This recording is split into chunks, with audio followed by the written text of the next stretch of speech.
eu não vejo a Tabata como alguém que eu vou ficar, até porque ela está no mesmo campo. No campo progressista, no campo democrático. E eu acho que ela qualifica o debate como candidata a prefeita de São Paulo. Porque vai estar um Ricardo Nunes falando de ramais e invasão de casa.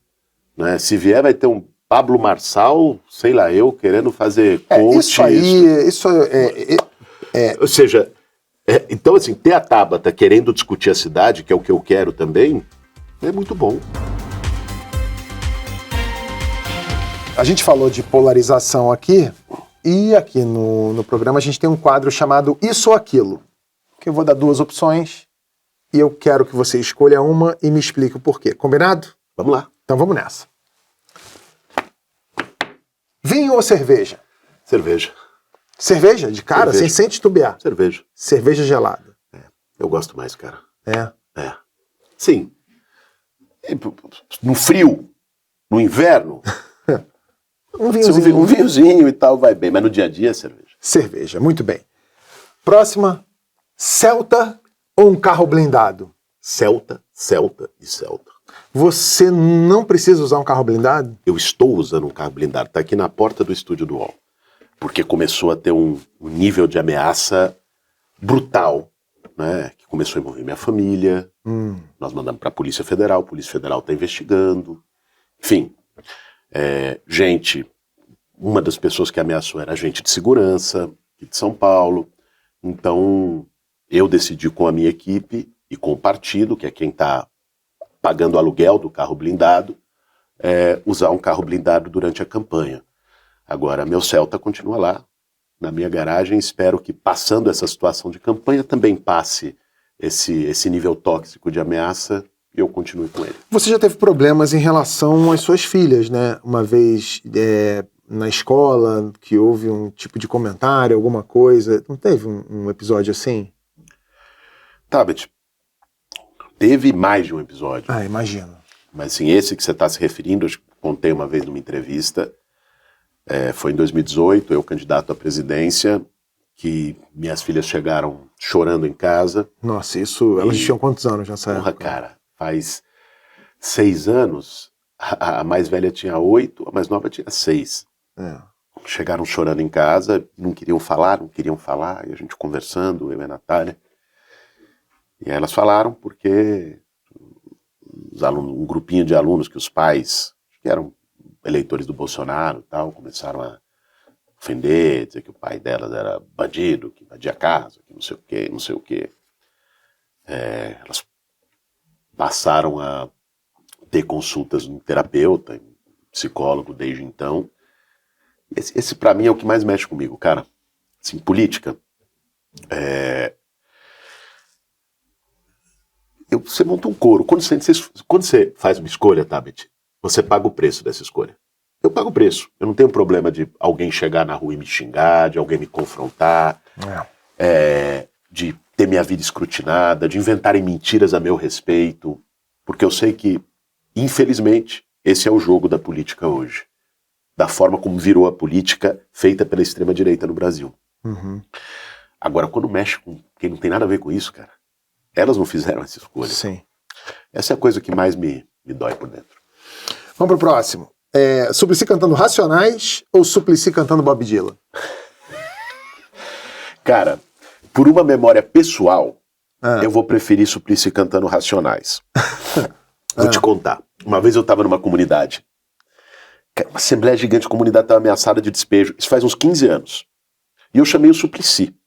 Eu não era parlamentar, eu era do Movimento Sem Teto. Uma assembleia, umas 5.000 pessoas. A gente lá para estimular o pessoal e tal, vamos lutar, não pode e tal. E o risco, as pessoas ficaram lá, graças a Deus, estão conseguindo suas casas. E o Suplicy sobe no palco. Fala, estamos juntos. E começa a cantar Bob Dylan, em inglês. E cantem comigo, lá no fundão do M-Boi Mirim, bicho. Foi uma cena que eu gelei por dentro e falei, puta merda, cara, nós vamos perder essa assembleia aqui. E aí eu fiquei um pouco traumatizado com o Suplicy cantando Bob Dylan. Muito bem. Você já ganhou algum show particular do Bob Dylan? Do Bob Dylan? Você já ganhou algum show particular de Suplicy, não? Não, particular não. Não. Só presenciei vários em público. Maravilha. Próximo.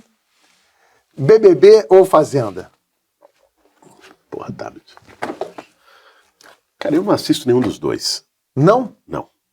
Mas teve uma época que minha equipe queria me convencer, falar, o que tá pegando na internet é BBB, aí você tem que fazer postagem do BBB. Eu não assisto, de verdade, mas aí eles... Tá aí uma casa que você não invadiria. Não, essa não. Essa você não ocuparia. Jeito Essa fazenda você acha improdutiva, mas então, deixa ela lá. Vamos nessa. Vamos pro próximo. Isso aqui é a hora que eu quero pegar você pelo rabo. Quero saber se tem diferença entre uma acusação de rachadinha ou outra acusação de rachadinha. Existe rachadinha do bem? Nenhuma. E existe rachadinha que não é do bem? Rachadinha é crime, em qualquer um dos casos, e por quem quer que seja cometida. Esse é o ponto de partida. Mas vou me adiantar porque eu sei onde você está querendo chegar, logicamente. Eu fui sorteado para ser relator no Conselho de Ética da Câmara do caso em que o Janones foi acusado de rachadinha. E fui relator, fui sorteado. Peguei e fui estudar o caso. Existe uma jurisprudência no Conselho de Ética da Câmara de que alguém que cometeu ou é acusado de cometer um crime antes da legislatura não pode ser punido nessa legislatura. Foi com este argumento que sequer mandaram para o Conselho de Ética o processo dos deputados que atuaram no 8 de janeiro, na tentativa de golpe, que depredou a Câmara. Esses caras não foram para o Conselho de Ética. Nós representamos e eles não foram. Por uma jurisprudência de que isso aconteceu 22 dias antes da posse da legislatura e que eles não poderiam ser punidos por isso. Então, como relator daquele caso, e eu me pronunciei de forma clara, se ele cometeu um crime de rachadinha, for comprovado na justiça, seja punido, que seja preso, como que eu defendo para o Flávio Bolsonaro, já expressei várias vezes publicamente. Agora, eu não posso adotar 2 pesos e 2 medidas. Se a regra do Conselho de Ética da Câmara é que só se cumpre na legislatura, não pode ser uma para o Nicolas Ferreira, para os bolsonaristas e outra para o Janones. Simples assim. Esse foi meu posicionamento, em nenhum momento relativizar o crime de rachadinha. Mas se fosse o contrário, se fosse um político do espectro da direita, na mesma situação do Janones, a sua posição seria a mesma? Cara, se esta fosse a atribuição do Conselho, vou te dizer uma coisa, eu acho que essa jurisprudência, essa norma do regimento interno da Câmara, eu não vejo razão nela. Sendo muito franco com você. O meu partido entrou com a representação das pessoas do 8 de janeiro, entrou com a representação de outros deputados. Agora, se é essa regra que está sendo utilizada, você não pode ter 2 pesos e 2 medidas.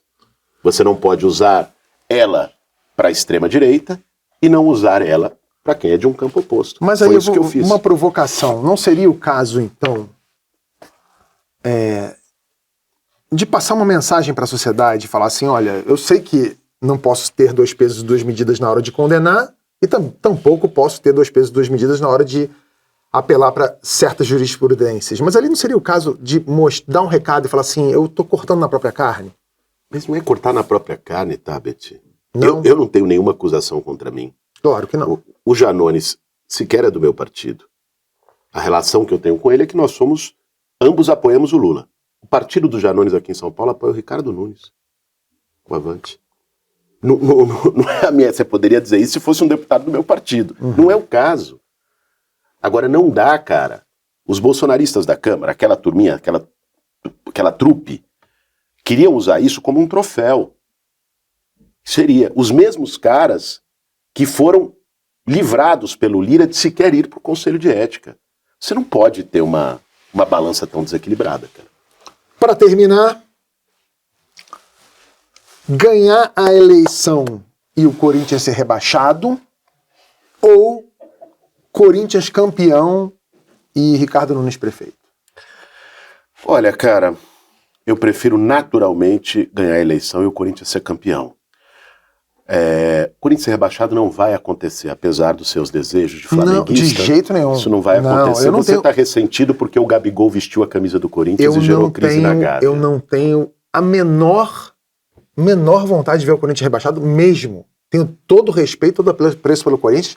E sempre falei que o Gabigol sempre dava qualquer programa de entrevista que ele fala, ele vai no Altas Horas e fala, tem tudo a ver com o Corinthians, ele vai no Podpah e fala, eu acho que ele quer jogar no Corinthians. Por dentro dele, ele quer. Pô, mas devia estar jogando. Não, tudo certo. Nós estamos precisando. E assim, na minha preferência de ver times rebaixados, há pelo menos uns outros tantos que eu prefiro ver rebaixados no lugar do Corinthians. Mas então você preferiria ganhar a eleição e ver o Corinthians rebaixado? Não, isso você que está dizendo. Você não me respondeu. Eu me recuso a responder essa pergunta nesses termos. Eu quero ganhar a eleição e ver o Corinthians campeão. Mas você sabe que eu tenho um amigo corintiano, não tô brincando, tá?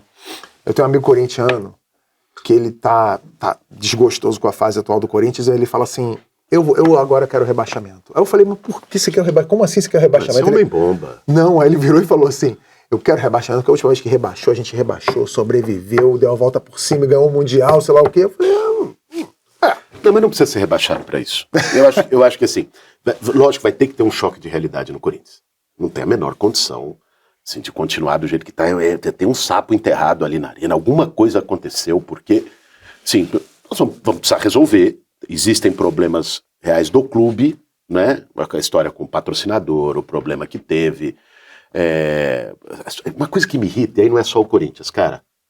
Um cara joga 2 jogos bem, na terceira semana já tem especulação dele ser vendido para a Europa, para a Rússia, para o Catar, para não sei onde. Isso não tem a menor condição. Aí você não tem condição de estruturar um time aqui. E algum problema ele tem, porque o Corinthians está entre as 3 maiores receitas de clube do Brasil e o segundo ano seguido fica flertando com a zona de rebaixamento. Qual?